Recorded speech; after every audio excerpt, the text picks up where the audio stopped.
মদ খেলে নাকি 40 দিন শরীর নাপাক থাকে, তাহলে ওই 40 দিন নামাজ বা কোরআন শরীফ পড়তে পারবে কিনা? মদ খেলে বা মাদকাসক্ত হলে 40 দিন শরীর নাপাক থাকে, ব্যাপারটা সেরকম না। মদ আল্লাহ তাআলা হারাম করেছেন। হারামের তালিকায় সবচেয়ে শীর্ষে যে বিষয়গুলো আছে, সুদ, মদ এগুলোর অন্যতম।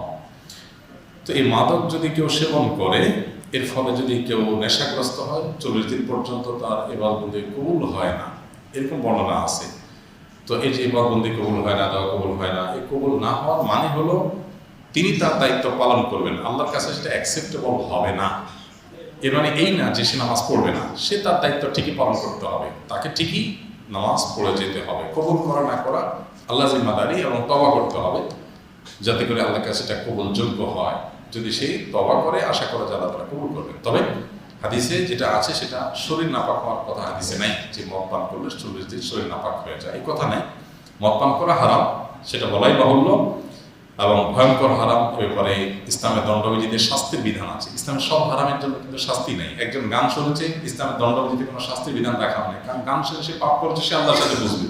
মাদক আসক্ত হয়ে সে মানুষ খুন করবে, মাদক আসক্ত হয়ে সে স্ত্রীর প্রতি জুলুম করবে, মাদক আসক্ত হয়ে সমাজকে নষ্ট করবে। এই জন্য তার জন্য শাস্তি রেখেছে ইসলামের বিচার ব্যবস্থা বা দণ্ডবিধি। সেই জন্য মাদকাসক্ত হওয়া হারাম।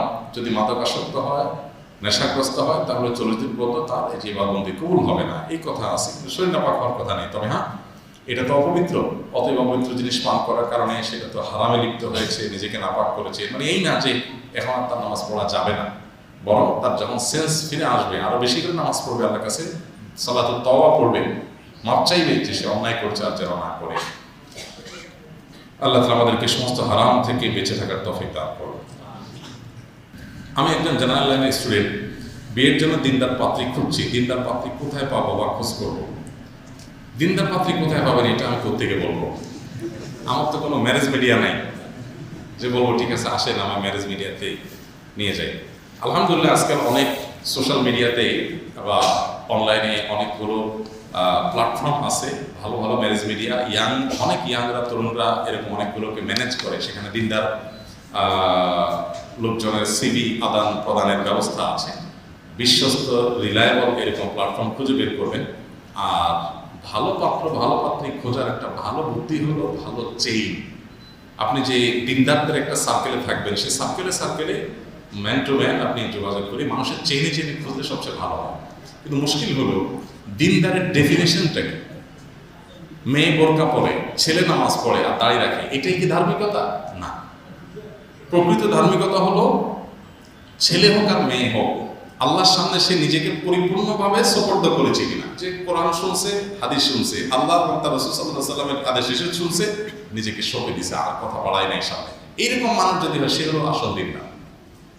তার ধরা যাক একটা বিষয় নিয়ে সে প্রচন্ড জেদ ধরেছে, কিন্তু যখনই কোরআন হাদিস শুনছে সাথে সাথে সে আত্মসমর্পণ করছে, এই মানুষটা হলো সত্যিকারের দিনদার। বহু লোক আছে, দাঁড়িয়ে আছে, টুপি আছে, নামাজও পড়ে, কিন্তু চিটারি করে, কোনো খারাপ কাজ করে। অনেক মেয়ে আছে, বোরকা আছে, নামাজ পড়ে, কিন্তু এমন বদমেজাজ, আসলে দিনদারি বোঝে না, কেন বদমেজাজি কোনো শরীরে জায়েজ নেই, কিন্তু সে করতেছে, তার ভিতরে কোনো প্রায়শ্চিত্ত নেই।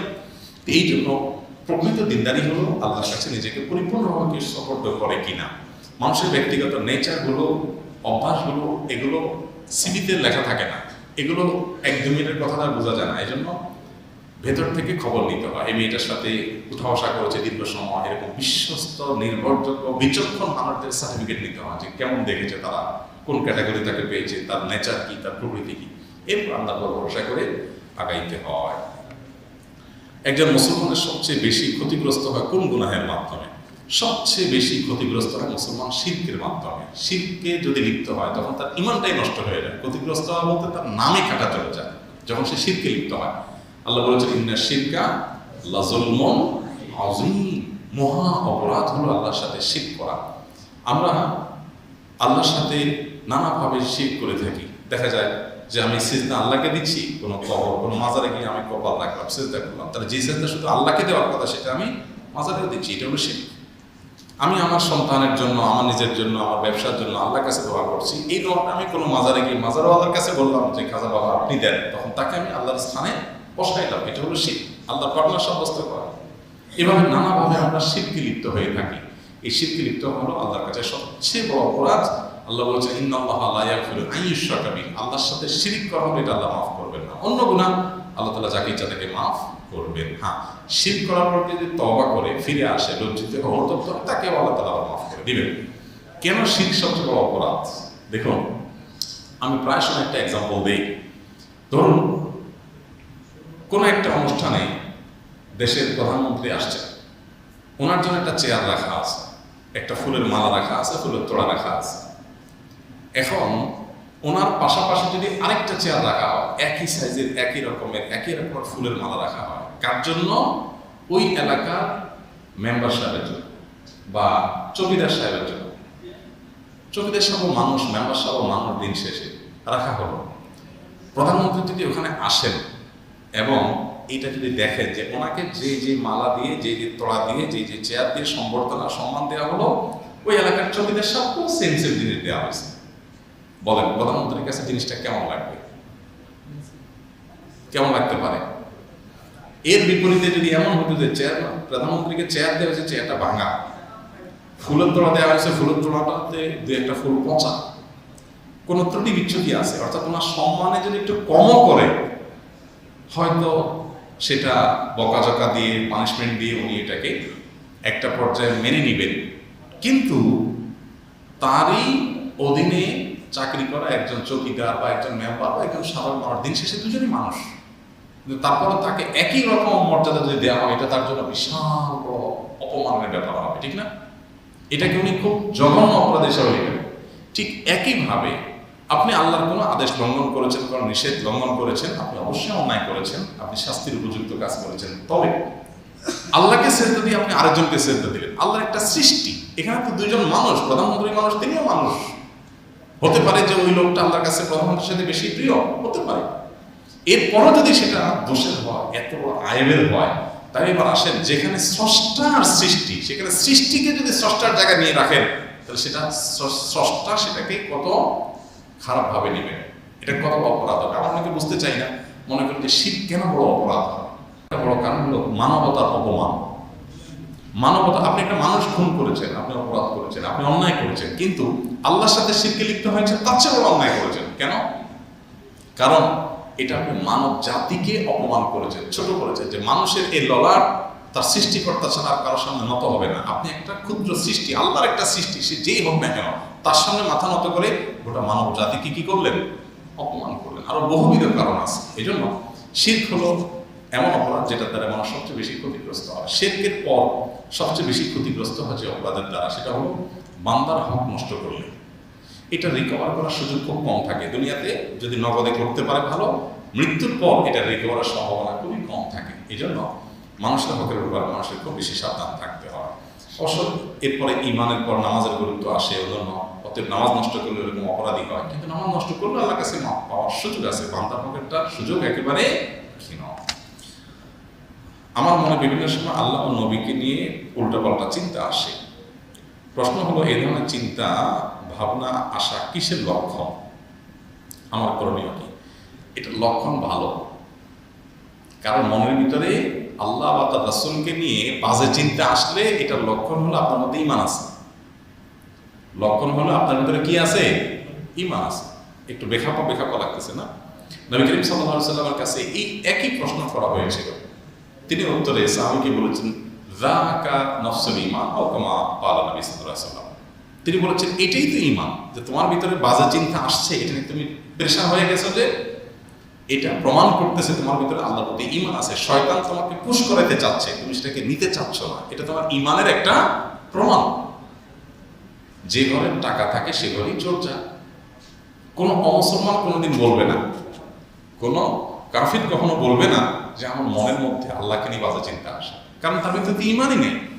যার ভিতরে ঈমান আছে, শয়তান তার মনের ভিতরে বাজে চিন্তা পুশ করতে চায়, এটা মনে হয় তার খারাপ লাগে, কষ্ট লাগে, তখন সে আল্লাহর কাছে পানা চাইবে। আউযু বিল্লাহি মিনাশ শাইতানির রাজীম। বাম দিকে প্রতীকী থুতু ফেলবে, আমানতু বিল্লাহি ওয়া রাসূলিহি পড়বে। ইনশাআল্লাহ এই তিনটা আমল করলে তার ওই ওয়াসওয়াসা দূর হয়ে যাবে। আউযু বিল্লাহি মিনাশ শাইতানির রাজীম। শয়তান যদি কোনো না বলা দেয়, যেন আল্লাহর কাছে পানা চাইতে হবে। আর বাম দিকে প্রতীকী থুতু, বাম দিক থেকে সাধারণত এই জাতীয় অ্যাটাকগুলো শয়তান করে, প্রতীকী থুতু। এবং আমানতু বিল্লাহি ওয়া রাসূলি, আমি আল্লাহর প্রতি এবং রাসূলের প্রতি ঈমান এনেছি। ইনশাআল্লাহ বিদিল্লাহ এই ফিতনা দূর হবে। এটা নিয়ে পেরেশান হওয়া যাবে না, বরং খুশি হতে হবে যে আলহামদুলিল্লাহ এই চিন্তা আসার সাথে সাথে আমার মনের ভিতরে যে টেনশন কাজ করছে, এটাই প্রমাণ করছে যে আমার ঈমানের মায়া আছে, আমি বেঈমান না। আলহামদুলিল্লাহ, এই জন্য আরো আল্লাহর কাছে শুকর আদায় করতে হবে, তাহলে শয়তান আর সুযোগ পাবে না। কতটুকু অন্যায় করলে একজন মুসলমান ব্যক্তি অন্য মুসলমান ব্যক্তিকে গালি দিতে পারে? কতটুকু অন্যায় করলে গালি দিতে পারে? ফিতা লাগবে, মিটার লাগবে না? কতদূর গেলে গালি দিতে পারে, এরপরে কতদূর গেলে ঘুষে দিতে পারে, তারপরে কতদূর গেলে একদম মেরে ফেলতে পারে? ভাইরা আমার, এ প্রশ্ন উত্তর হলো যে কোন মুসলমানকে কোন অবস্থাতেই গালি দিতে পারে না, কোন সুযোগ নেই। নবী করিম সাল্লাল্লাহু আলাইহি ওয়াসাল্লাম বলেছেন, সিবাবুল মুমিনে ফুসুক, সিবাবুল মুমিনে ফুসুক ওয়া কিতালুহু কুফর। কোন মুসলমানকে গালি দেওয়া এটা পাপ, এটা অপরাধ, এটা আল্লাহর অবাধ্যতা, এটা আল্লাহর নাফরমানি। আমরা অনেকেই অবলীলায় গালি দিচ্ছি, বিশেষ করে সোশ্যাল মিডিয়াতে ঢুকলে সুবহানাল্লাহ ইসলামিক গালি আছে, মানে ইসলামের স্বার্থে গালি আছে। আল্লাহ তাআলা আমাদেরকে হেফাজত করুন। ঈমানদার কখনো গালি দিতে পারে না, ঈমানদার কখনো গালিবাজ হতে পারে না। নবী করিম সাল্লাল্লাহু আলাইহি ওয়াসাল্লাম বলেছেন, লাইসাল মুমিনু বিত্তাআন ওয়াল লাআন ওয়াল ফাহিশ ওয়াল বাযী। ঈমানদার কখনো অভিসম্পাত করবে না, মানুষকে বদদুয়া দিবে না, তারপরে যে গালিগালাজ করবে না, হ্যাঁ, এবং অশ্লীল কিছু বলবে না, নিচু কথা বলবে না, এগুলো ঈমানদারের শান না। আপনি নবী করিম সাল্লাল্লাহু আলাইহি ওয়াসাল্লামের 23 বছরের পুরো জীবনের সমস্ত কোন দিন কি বলেছেন সব হাদিসের রেকর্ড আছে না? একটা হাদিস দেখাইতে পারবেন আপনি যে আবু জাহাল, আবু লাহাব, ইসলামের দুশমন, কাফির, কাট্টা, খারাপ লোক, এদের কাউকে নবী সাল্লাল্লাহু আলাইহি ওয়াসাল্লাম গালি দিয়ে বলেছেন অমুকের বাচ্চা, বাত্তমুখ, এরকম কিছু বলেছেন দেখতে দেখাতে পারবেন? কোনো দিন বলেন নাই নবী করিম সাল্লাল্লাহু আলাইহি ওয়াসাল্লাম জীবনে কোন সাহাবী। এবং নবী সাল্লাল্লাহু আলাইহি ওয়াসাল্লাম বলেছেন এটা শুধু তার সাথে, শুধু তাই না, কোনো ঈমানদার এটা করতে পারে না। যদি কেউ করে তাহলে বুঝতে হবে তার ঈমানের মধ্যে কি আছে, ঝামেলা আছে। আমরা অনেকে ধরেন একজন নায়িকা, একজন গায়িকা যারা সমাজে অশ্লীলতা ছড়াচ্ছে, তাদের অনেক দোষ আছে। ধরলাম যে কোনো একটা বিশেষ কারণে সে অনেক বেশি অপরাধ তার প্রকাশ পেয়েছে, তার ফেসবুক পোস্টের নিচে যায় বিসমিল্লাহ পড়ে একটা গালি দিয়ে দিবেন। বিসমিল্লাহ পড়ে গালি দেওয়া বলতে মানে ইসলামের কাজ মনে করে এটা গালি দিয়ে দিলেন। কাজটা কি ভালো করলেন না খারাপ করলেন? দেখতে মনে হচ্ছে ভালো করলেন। হ্যাঁ, আপনার যদি মনে হয় যে তার একটা অন্যায় কাজের বিরুদ্ধে আপনি বলবেন, খুব সুন্দরভাবে যুক্তি দিয়ে পারলে প্রতিবাদ করেন, আর না পারলে চুপ থাকেন। নবী করিম সাল্লাল্লাহু আলাইহি ওয়াসাল্লাম বলেছেন, তোমাদের কেউ যদি কিছু বলে ফালিয়াকুল খায়রা আও লিয়াসমুত, কেউ কিছু বলতে চাইলে সে হয় ভালো কিছু বলবে, আমরা চুপ থাকবে, তার মুখ দিয়ে খারাপ কিছু যেন না আসে। এত গালিগালাজ সোশ্যাল মিডিয়াতে। আমার জানা নাই যে আমাদের দেশের মানুষের মতো আমরা যত ফেসবুকে গালিগালাজ করি, রাজনৈতিক গালি আর ধর্মীয় গালি প্রতিপক্ষ পাইলেই হল, এত গালিগালাজ পৃথিবীতে আর কোনো দেশে মানুষ করে কিনা আমার জানা নেই। এটাতে যদি কম্পিটিশন হয় আমার মনে হয় আমাদের দেশ 1 নম্বর হবে, মনে হয় আমরা 1 নম্বর স্থানে চলে যেতে পারবো। আল্লাহ তাআলা আমাদেরকে হেফাজত করুন। ভাইরা আমার, আল্লাহর ওয়াস্তে জীবনে কখনো কাউকে গালিগালাজ করবেন না, কোনো কথা বলবেন না, কোনো দিন না ভাই, যত যাই হোক যুক্তি দিয়ে পারলে বলবেন, সুন্দর করে পারলে বোঝাবেন, আর না হলে চুপ থাকবেন। খবরটা নিজের জবান নষ্ট করবেন। আল্লাহ বলেছেন, মা ইয়ালফিযু মিন কাওলিন ইল্লা লাদাইহি রাকীবুন। কোন মানুষ তার মুখ দিয়ে যাই বের হয় তার সব আল্লাহর কাছে ফেরেশতারা সংরক্ষণ করেন। অতএব কি বলছেন এর জন্য কিন্তু জবাবদিহি করতে হবে। নবী করিম সাল্লাল্লাহু আলাইহি ওয়াসাল্লাম বলেছেন, কিয়ামতের ময়দানে অনেক আমল করে আসা মানুষ ভিখারি হবে কিভাবে? যখন সে কাউকে গালি দিয়েছে, খারাপ কথা বলেছে, আল্লাহর কাছে বিচার পাবে। দুনিয়াতে বিচার নাই, আল্লাহর কাছে বিচার হবে। পাওনাদার হাজির হবে, বলবে আল্লাহ অমুক আমাকে গালি দিয়েছে, আমাকে আঘাত করেছে। তখন আল্লাহ তাআলা তার নেক আমল তাকে দিয়ে তার দেনা পরিশোধ করবেন। একসময় সব নেক আমল শেষ হয়ে যাবে, কিন্তু এত গালি দিয়েছে জীবনে যে পাওনাদার শেষ হয় নাই, তখন জাহান্নামে চলে যাবে সমস্ত নেক আমল দিয়ে।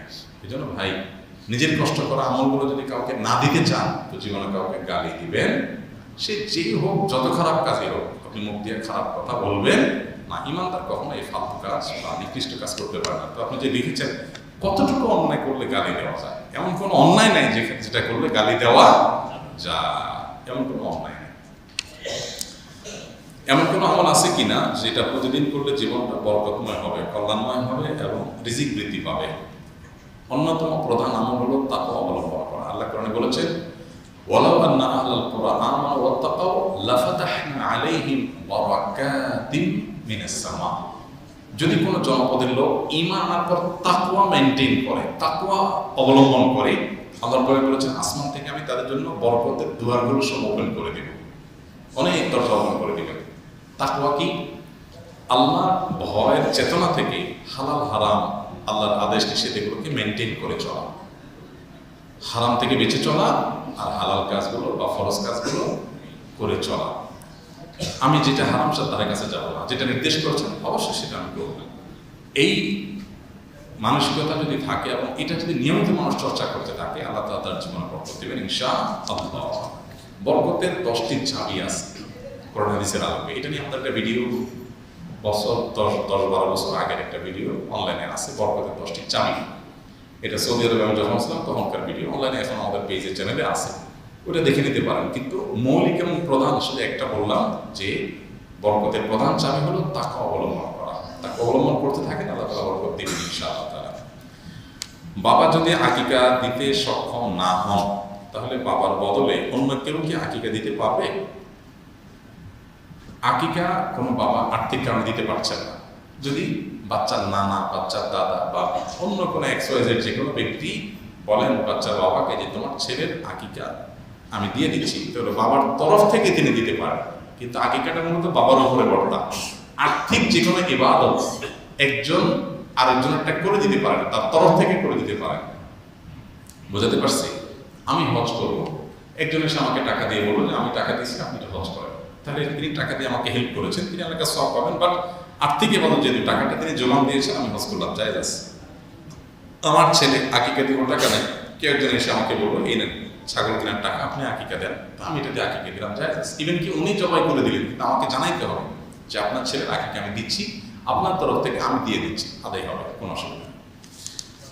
স্ত্রী যদি কোনো ব্যাপারে কারোর কাছে ওয়াদাবদ্ধ থাকে এবং স্বামী তা জানতে চায়, কথাটা স্বামীকে বললে ওই ব্যক্তির নিকট ওয়াদা ভঙ্গ হবে কিনা, আর যদি স্বামীকে না বলে তাহলে নিজেদের মধ্যে সমস্যা সৃষ্টি হতে পারে, এমন স্থায়ী স্ত্রীর করণীয় কি?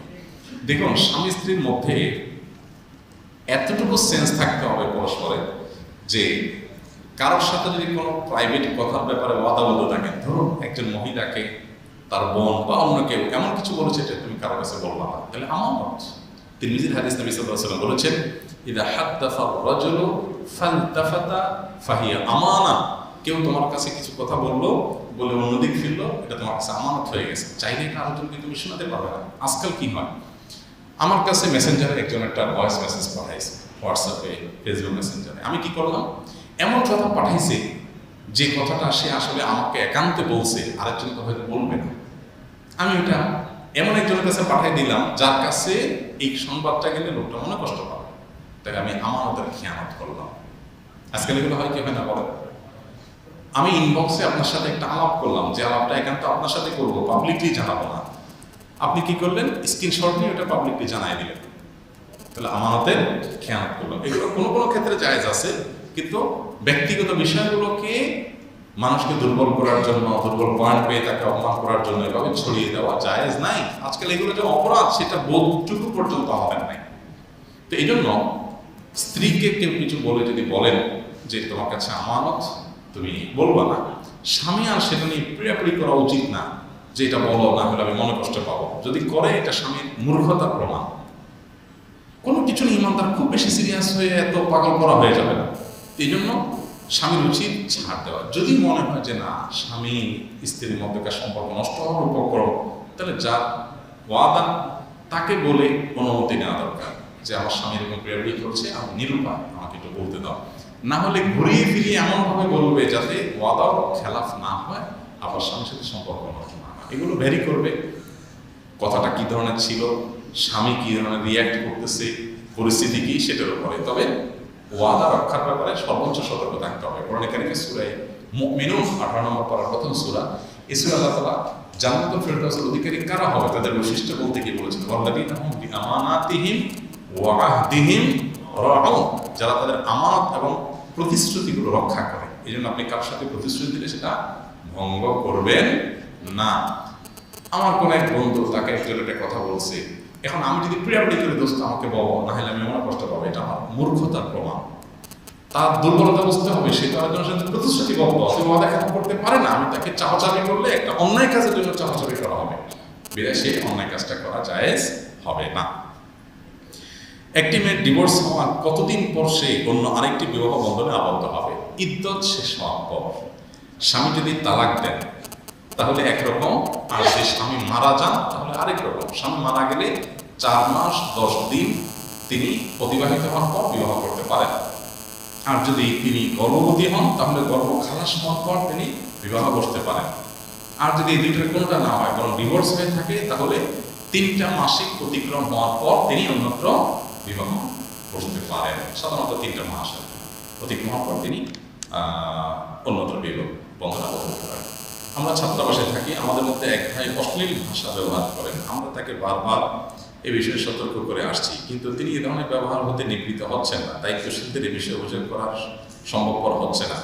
সকল সহ্য সীমা অতিক্রম করার পর কয়েকজন মিলে তাকে উত্তম মধ্যম দেয়। এখন তাকে এই প্রহার করা জায়েজ হবে কিনা?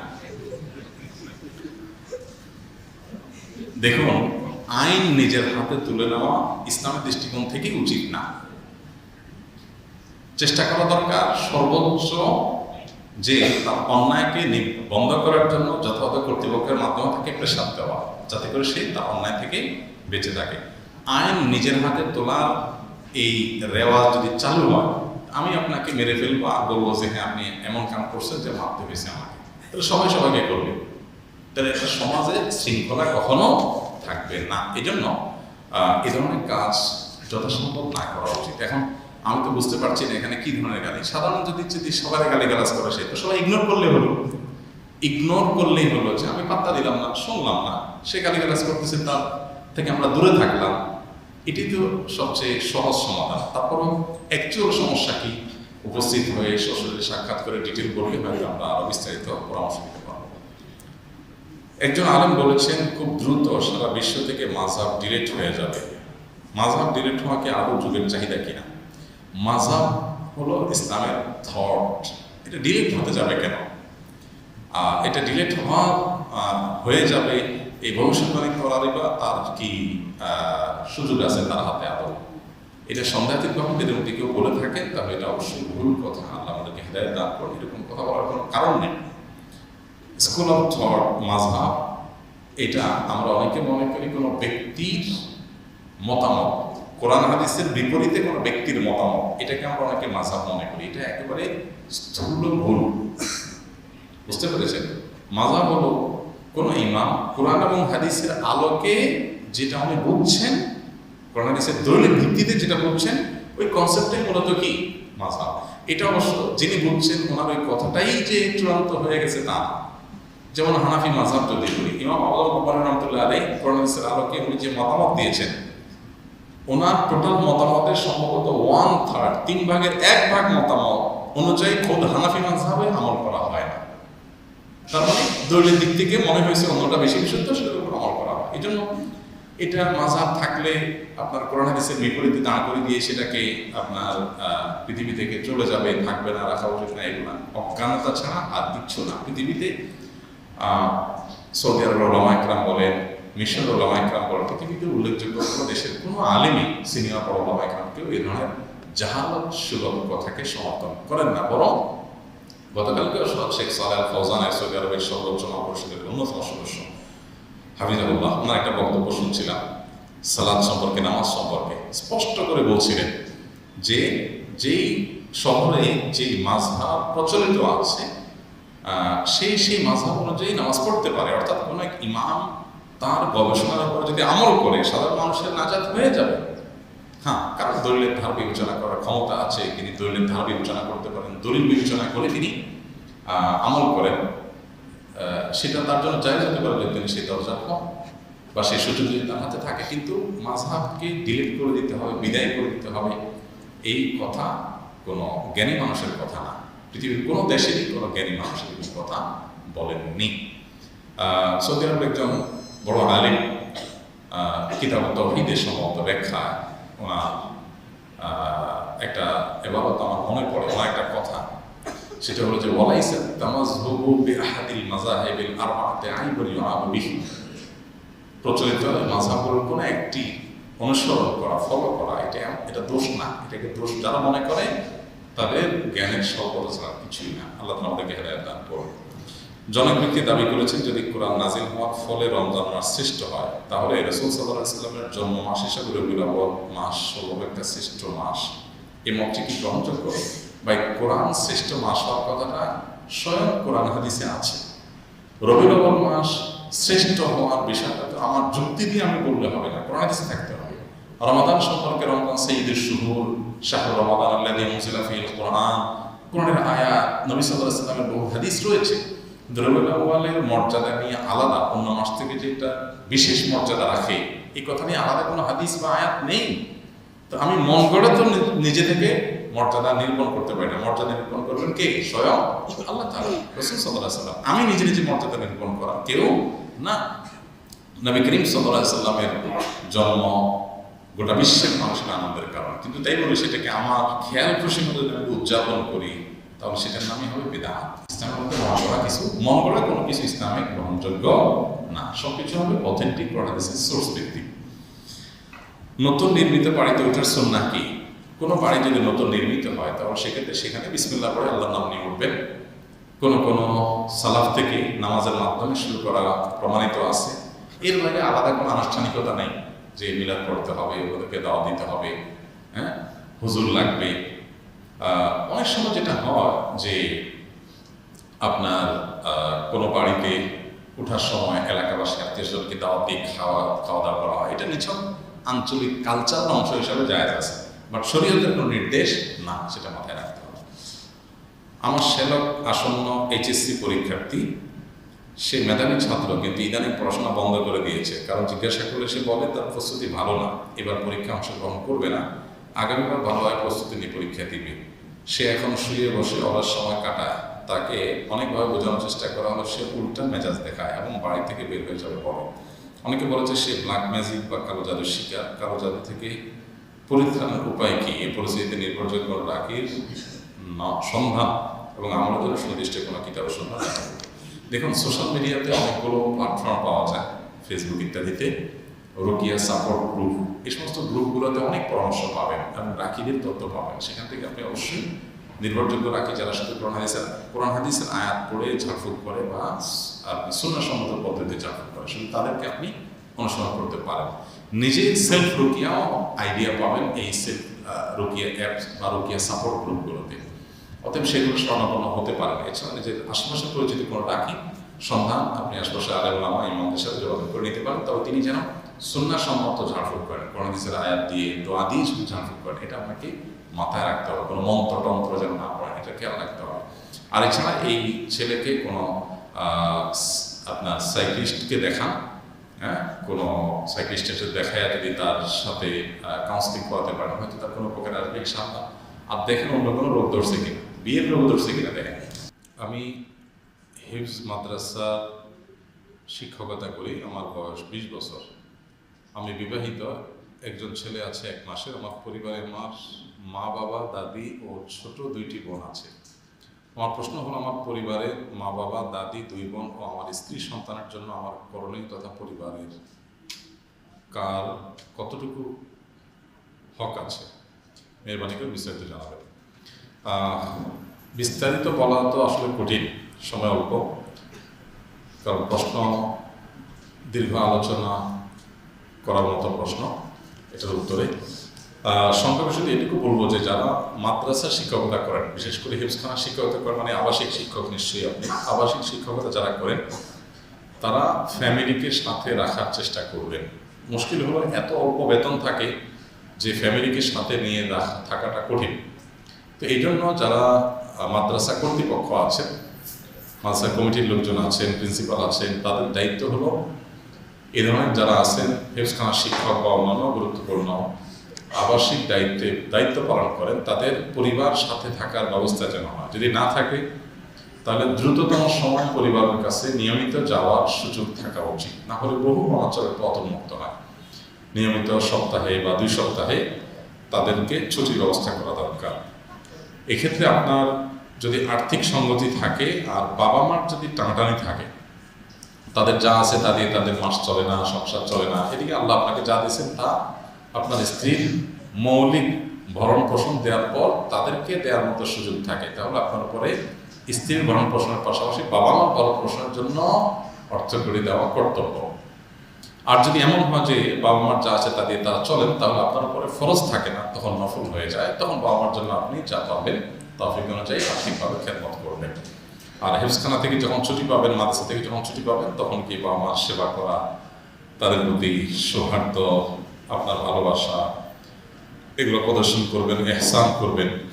আর স্ত্রীর প্রতি আপনার কর্তব্য তো একেবারে দিনের আলো মতো পরিষ্কার, তার ভরণ পোষণ দেওয়া সহ তিনি যেখানে থাকুন না কেন নিরাপত্তার সাথে, পর্দার সাথে যেন থাকতে পারেন, তার ব্যক্তিত্ব, প্রাইভেসি যাতে ঠিক থাকে সে বিষয়ে আপনার লক্ষ্য রাখতে হবে। সেই সাথে আপনার নিজের এবং তার উভয় চরিত্রের হেফাজতের জন্য যে জিনিসটি বলেছি যে হয় সাথে থাকা, আর না হলে নিয়মিত বিরতিতে সাক্ষাৎ করা, তাকে সময় দেওয়া, এটা আমাদের কর্তব্যের অংশ। আজকাল অনেকে আমরা নানা ব্যস্ততায়, মোবাইল ফোন ইত্যাদিতে আমরা ব্যস্ত থাকি, আমাদের পরিবারকে সময় দেই না।